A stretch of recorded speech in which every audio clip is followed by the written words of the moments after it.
Let's go na mga lods. Let's dive na. Spear fishing adventure muna tayo mga idol dahil napakalakas ng dagat dahil sa bagyo. Sana makapana tayo ng mga pwedeng pang ulam mga idol. Mga lods. Uy, naglamig ng tubig mga lods. Ay! Uy! Andito na nga tayo sa kailaliman ng dagat mga lods. Sobrang napakalamig ng tubig dagat ngayon dito sa lugar namin mga lods. At ito na kaagad yung bumungad sa akin, isang isda na bangkaon or bulawisan kung tawagin sa ibang lugar. Ayan, unang isda mga lods, isang bulawisan. Ay, unang isda to mga lods. Bulawisan. Bangkaon. Size na rin.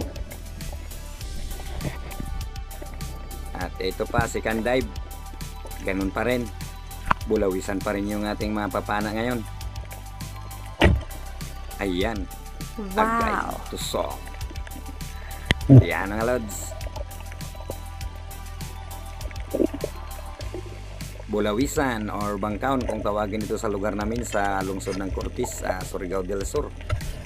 Yan mga lods, yung isda na bangkaon o bulawisan. Masarap makatinik itong isda na ito mga lods, kaya mag-ingat tayo dito sa isda na ito mga lods. At dito naman, pangatlong dive natin mga lods. At isang katambak or kanuping kung tawagin sa ibang lugar. Katambak ito dito sa amin. Yan, pang ulam mga lods. Dahil amihan pero talagang mabinta yung isda dito ngayon sa lugar namin mga lods dahil bihira lang kasi makapamana. At dito naman may nakita tayong isang lambay pero may nakatuhog na dun sa pana ko. Ayan, dadamputin lang nga natin itong isang lambay na ito mga lods, so, alimasag. Wow! Ayan, kumakain pa ng isda yung alimasag na ito, yung lambay na ito mga lods. Kumakain pa ng isda. Ayan, masarap na pang ulam ito mga idol. Pang ulam na mga lods. Sayang yung kanina mga idol, malaki yun, lalaki. Yung blue crab. Ito babae ito mga idol. May nakita ako na pang ulam na mas ito mga malaki lods. pa dito kaya lang nung binalikan ko. Dahil gusto kong kunti pala yung mabigyuhan huli ko pagkuha. mga idol. Pagbalik ko pagsisid, wala na siya mga lods. Kaya yun, ito na lang yung nakita ko. At yan, lagay natin sa ating fish bag mga lods.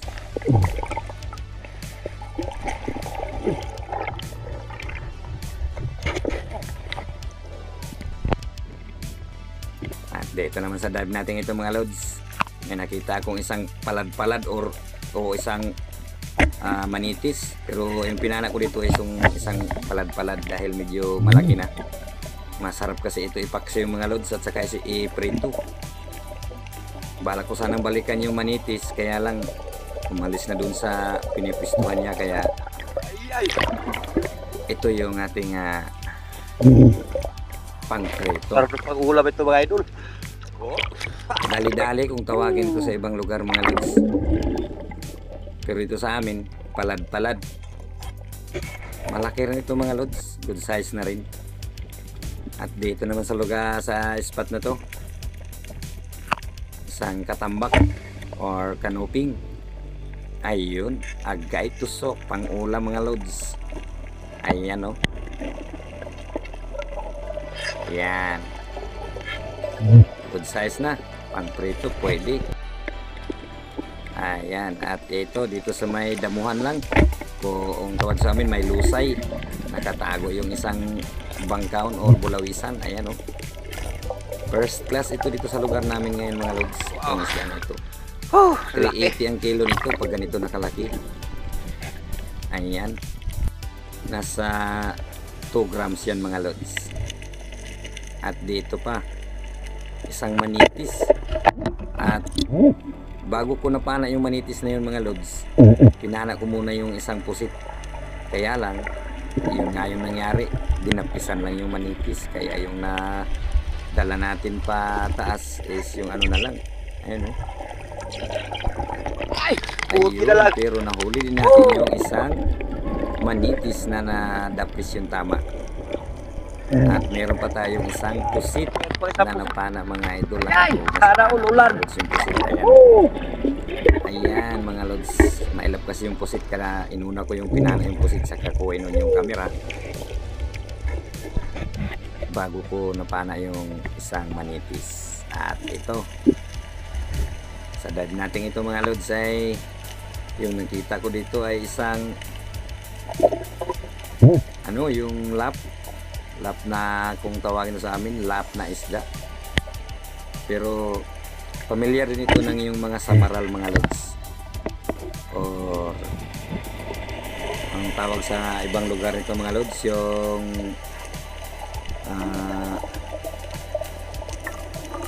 hindi ko alam yung tawag sa ibang lugar nito mga lods. Ang alam ko lang dito samaral. At yan mga lods, meron tayong papanain na isang bulawisan at may nakatuhog na rin sa pana ko na isang manipis, dahil kailangan talaga mabilisan para makarami. Ayan, dalawa na yung isda na natuhog ko dyan sa pag-dive kong yan mga lods. Yan. At dito naman may papanain na naman tayong isang manipis mga lods. Ay agay daplis mga lods. Sumablay tayo dyan, pero dadakmain natin yan mga lods. Ayun, agay uli mga lods. Ayun o. Ayan, wala rin siyang kawala mga lods, Daplis dahil na naman. meron tayong kamay na pwedeng Buhay dumukot pa. sa kanya mga lods. Ayun, Wow. nanginginig pa oh. Magalaw-galaw pa mga lods. At dito naman isang tagbago. Familiar din ng mga samaral itong isda na ito at masakit makatinik. Ayan, good size na rin. Pwede na rin ito sa 280. I know 380 yung kilo nito mga lods. Pwede na yan sa ganyang kalaki, sa ganitong panahon ngayong amihan. At ito, dive tayo ulit. Ano yung makita natin dito? Ay, tagbago pa rin mga lods. First class na rin ito mga lods. Pera na yan mga lods. Pandagdag na yan sa mga pambenta natin.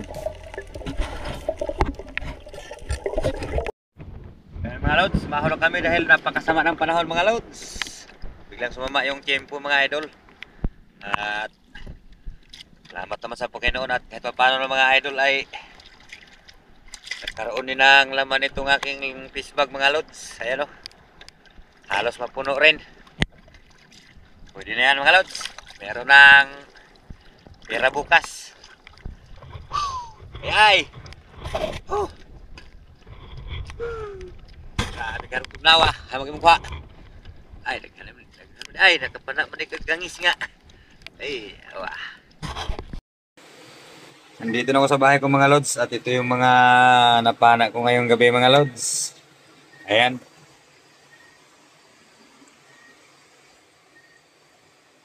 Medyo naparami mga idol. Ito hilawin ko ito ngayong pusit na to mga lods. Dahil masarap ng magkilaw. Ilang gabi rin kaming hindi nakapamana dahil gawa ng napakalakas ng dagat dito sa amin mga lods. Ayan, sa wakas kabawi rin. Hindi na ako nakapag-video ng pag-uwi namin dahil sobrang lakas ng ulan.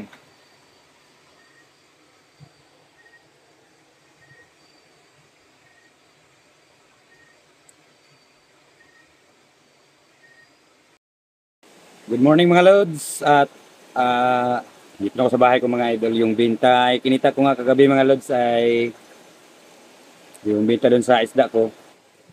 Kasama na doon sa huli ng pamangkin ko is buminta kami ng 1,420. At yung kinita ko naman doon is 850 mga lods. So yan mga idol, may blessings na rin. Nga pala mga lods, bago tayo dumako sa ating shoutout ay isang maligayang Pasko sa inyong lahat mga lods at advance Happy New Year sa ating lahat mga idol. At yun, shoutout kay unang-una kay Ma'am Bilya Hermosa, Ma'am Rosana Bilya Hermosa ng Davao City. Merry Christmas po ma'am and shoutout po. At siyempre shoutout din sa mga masugid nating taga-subaybay ng mga vlogger.